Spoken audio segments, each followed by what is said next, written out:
तर नमस्कार मित्रांनो, आपण अर्चनाला विचारू डीजेच्या पुढची जी गाडी असती ती कशाची असती.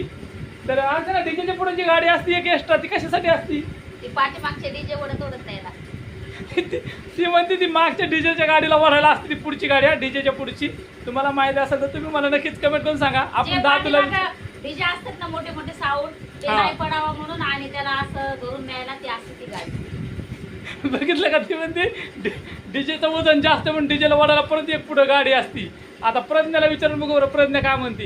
इकडे दादूला विचारू, दादू ती गाडी कशाला असते डीजेच्या पुढं? दादूला पण नाही माहिती. तर आता प्रज्ञाला विचारू. तर आता दादा मीच तुम्हाला सांगतो ती गाडी कशाची असती. प्रज्ञा तिकडे गेली. तर डीजेच्या समोरची जी गाडी असते मित्रांनो ती अर्चनाला माहिती नाही आणि मी तुम्हाला सांगतो ती गाडी असती जनरेटर, ज्याच्यावर तो डीजे चालतो, त्याच्यापासून लाईट भेटते डीजेला, त्याच्यासाठी ती गाडी असते. अर्चनाला माहितीच नव्हतं. अर्चनाला आम्ही लय वेळचा आम्ही हसत होतो, आम्ही सगळे घरात हसत होतो.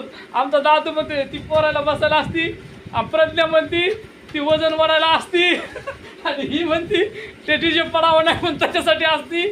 तर ती गाडी असती जनरेटर, ज्याच्यापासून डीजेला लाईट सप्लाय भेटते. आहे का नाही? माहित झालं का? जनरेटर असते त्याच्यात. हा, मला माहित नव्हतं. तर व्हिडिओ आवडला तर लाईक करा, सपोर्ट करा. कारण की आम्ही काल गेलो होतो भीम जयंतीमध्ये आणि भीम जयंतीसाठी लावलेला होता डीजे. डीजेच्या समोर असतं ते जनरेटर.